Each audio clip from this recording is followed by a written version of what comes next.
தமிழகத்தில் மருத்துவ படிப்புகளுக்கான கலந்தாய்வு என்பது சிறப்பு கலந்தாய்வு இன்று தொடங்கியிருக்கிறது. சென்னையில் நடைபெறக்கூடிய இந்த சிறப்பு கலந்தாய்வில் மாற்றுத்திறனாளிகள் உள்ளிட்ட சிறப்பு பிரிவுக்கான கலந்தாய்வில் ஏராளமானோர் பங்கேற்றிருக்கிறார்கள். இது ஒரு சுவாரஸ்யமான விஷயம் என்னவென்றால் 49 வயதில் ஒருவர் தற்போது இந்த நீட் தேர்வில் தேர்ச்சி பெற்று MBBS கலந்தாய்வில் பங்கேற்று தற்போது அவருக்கு மருத்துவக் கல்லூரி, அரசு மருத்துவக் கல்லூரி விருதுநகரில் இடம் கிடைத்திருக்கிறது. நம்மோடு அவர் இருக்கிறார். வணக்கம் மேடம். இப்போ இந்த கலந்தாய்வில் உங்களுக்கு வந்து இடம் கிடைச்சிருக்கு. நீட் தேர்வுக்கு எவ்வளவு நாளா தயாரானீங்க?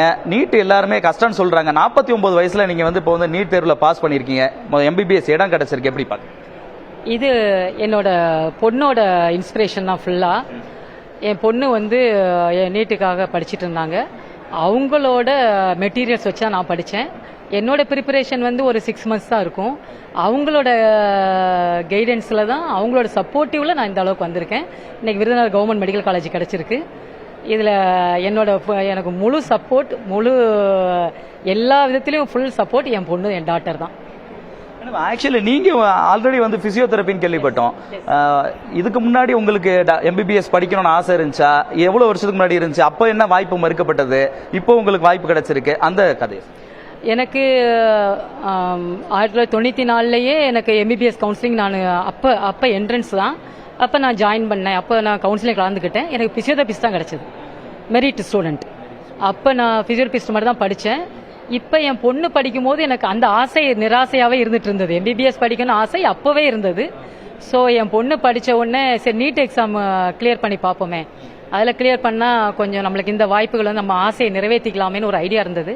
ஸோ இந்த சான்ஸ் கிடைச்சது. மேடம், இத்தனை வயசுக்கு பிறகு ஒரு MBBSக்கு போயிட்டு காலேஜ் போய் படிக்கிறதா இருக்கட்டும், இதுல பல பேர் டிஃபிகல்ட்டா பாக்குறாங்க. ஏன்னா குடும்பம் இருக்கு, பசங்க வந்துட்டாங்க, அதுக்கு பிறகு நாம எங்க போய் படிக்கிறது நினைக்கக்கூடிய வேலையில நீங்க இல்ல எனக்கு வாய்ப்பு கிடைச்சா நான் படிப்பேன் அப்படின்றத எப்படி இருக்கு மேடம்?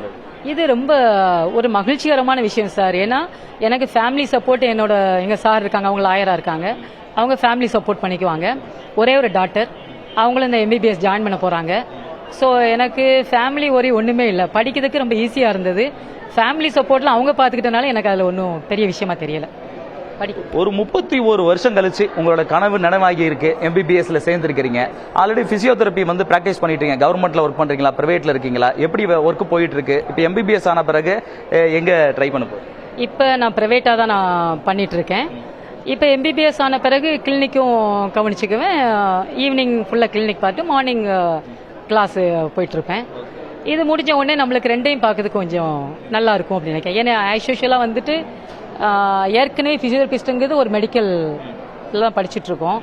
மெடிக்கலில் இருக்கும்போது இது கொஞ்சம் ஈஸியாக இருக்கும் இல்லையா, அதனால படிக்கிறது ஒன்றும் பெரிய விஷயம் இல்லை. இப்போ உங்களுடைய இதுல வந்து டவுட்லாம் நிறைய வந்திருக்கும். ஏன்னா நீங்க பல வருடங்கள் 30 வருஷத்துக்கு முன்னாடி படிச்ச இதா இருக்கும். இப்போ நீட்னும் போது அதுக்கான வேலை சிலபஸ்லாம் வேறையா இருக்கும். எப்படி இருந்துச்சு? எங்கெங்கெல்லாம் டிஃபிகல்ட் இருந்துச்சு? உங்களோட மகள் எந்த அளவுக்கு வந்து உதவியா இருந்தாங்க? எனக்கு பிசிக்ஸ் கெமிஸ்ட்ரி டிஃபிகல்ட், பயாலஜி ஈஸியாக இருந்தது. முழு சப்போர்ட்டும் பயாலஜியை வந்து இந்தந்த சப்ஜெக்ட் படிங்கம்மா, இந்தந்த சாப்டர் படிங்க, இதை நீங்கள் பேஸ் பண்ணீங்கன்னா கொஞ்சம் ஈஸியாக அடிக்க முடியும்னு எல்லாம் ஒரு கிளாரிஃபை கொடுத்தது என் பொண்ணு தான். எஸ். நீட்ல எத்தனை மார்க் மேடம் வாங்குனீங்க? ஃபர்ஸ்ட் அட்டெம்ப்ட் தான் நீங்க எழுதுனீங்களா? அதை பத்தி கொஞ்சம் சொல்லுங்க. நான் ஃபர்ஸ்ட் அட்டெம்ப்ட் தான் 147 மார்க் வாங்கினேன். PWD கேட்டகரியில் கிடைச்சிருக்கு.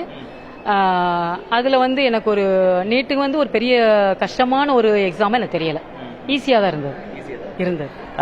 அவங்களுடைய மகள் நம்மோடு இருக்காங்க, சம்யுக்தா நம்மோடு இருக்காங்க. இப்போ உங்க அம்மா வந்து இப்போ நீட்ல பாஸ் பண்ணியிருக்காங்க, நீங்களும் நீட்ல பாஸ் பண்ணியிருக்கீங்க. நீங்க எத்தனை மார்க் வாங்கியிருக்கீங்க நீட்ல? நீங்க இந்த நீட்டுக்காக எவ்வளவு நாள் ப்ரிப்பேர் பண்றீங்க? 12th எப்போ முடிச்சுங்க? 12th போன இயரே முடிச்சிட்டேன் சார். 450 அரௌண்ட் மார்க் எடுத்திருக்கேன். செப்டம்பர்லேருந்து ப்ரிப்பேர் பண்ண ஆரம்பித்தேன். இந்த இயர் கவுன்சிலிங்காக வெயிட் பண்ணுறேன். என்ன கிடைக்குதோ ஜாயின் பண்ணலான் இருக்கிறேன் சார். உங்களுக்கும் வந்து MBBS தான் விருப்பமா இருக்கு, உங்க அம்மாவுக்கும் கூட MBBS தான் விருப்பமா இருக்கு. ஃபேமிலியிலே வந்து MBBSக்கு 2 பேரும் போட்டி போட்டு படிச்சீங்களா? எப்படி இருந்துச்சு? போட்டி போட்டு படிக்கல சார். நான் எப்பயுமே படிக்கும் போது யார்ட்டையா சொல்லிட்டு படிப்பேன். இப்போ அம்மா சப்போர்ட்டாக இருந்தாங்க. ஸோ நான் அம்மாட்ட சொல்லிட்டு படிக்கும்போது அம்மா ப்ரிப்பேர் ஆகிக்கிட்டாங்க, அவ்வளோதான். இப்போ நிறைய பேர் சொல்லக்கூடிய ஒரு விஷயம், நீட்டை பார்த்தா ஒரு பயம் இருக்கு, நீட் எங்களுக்கு வந்து ஒரு கிளியர் பண்ண முடியாத ஒரு எக்ஸாமா இருக்கு, இந்த மாதிரியான என்ட்ரன்ஸ் தேவையில்லை அப்படின்லாம் பல பேர் சொல்றாங்க.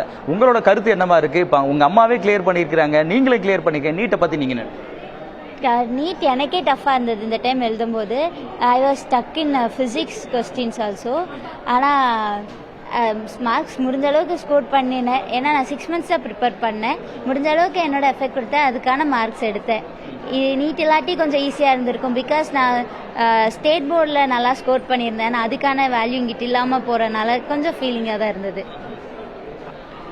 இப்போ இந்த மாதிரி ஒரு 49 வயசுலையும் கூட நீட் தேர்வு எழுதி பாஸ் பண்ணி எம்பிபிஎஸ்க்கு தற்போது அமுதவள்ளி அவர்கள் இப்போது செலக்ட் ஆகியிருக்கிறாங்க. விருதுநகர் அரசு மருத்துவக் கல்லூரியில் அவருக்கு இடம் கிடைச்சிருக்கு. அதே வேளையில் அவருடைய மகள் இந்த நீட் தேர்வில் பாஸ் பண்ணியிருக்காங்க. அவங்களுக்கு ஜென்ரல் கோட்டாவில் இந்த கவுன்சிலிங்கில் கிடைக்கின்ற நம்பிக்கையோடு இருக்காங்க. தாயும் மகளும் இந்த ஒரு நீட் தேர்வில் பாஸ் பண்ணி எம்பிபிஎஸ்க்கு 2 பேரும் போட்டி போடக்கூடிய சூழல்ல முதல்ல அம்மாவுக்கு கிடைச்சிருக்கு. இப்படிப்பட்ட நிலையில அந்த ஒரு ஆச்சரியமா எல்லாரும் பார்க்குறாங்க. அந்த நீட் தேர்வு முடிச்சு இன்னைக்கு நடக்கக்கூடிய அந்த கவுன்சிலிங்ல, மருத்துவ கவுன்சிலிங்ல முதல்ல அவங்களுக்கு இடம் கிடைச்சிருக்கு அம்மாவுக்கு, அடுத்ததான் மகளுக்கு இடம் கிடைக்கின்ற நம்பிக்கையோடு இருக்கிறாங்க. இப்படிப்பட்ட சூழல்ல இது போன்ற ஒரு இன்ஸ்பிரேஷன், நம்ம சொல்ல மாதிரி நீட் தேர்வு எங்களுக்கு ஒரு கடினம் கிடையாது. எத்தனை வயசானாலும் சரி, 31 வருஷம் கழிச்சு நான் அந்த 12th முடிச்சு 31 ஆண்டுகள் கழிச்சாலும் என்னுடைய கனவு என்பது எம்பிபிஎஸ் ஆகிறது தான். அதனால நான் எம்பிபிஎஸ்க்கு என்னோட மகளோட சேர்ந்து நான் அந்த நீட்டுக்கு தயாரானன்ட்டு அவங்க அம்மா சொன்னதா இருக்கட்டும், மகளும் தன்னுடைய அம்மாவுக்கு சொல்லிக் கொடுத்ததாகட்டும், ஒரு சிறப்பு வாய்ந்த ஒரு வாய்ப்பாக அவங்களுக்கு அமைஞ்சிருக்கு. புதிய தலைமுறைக்காக ஒளிப்பதிவாளர் ஜோஷோவுடன் சுரேஷ்குமார்.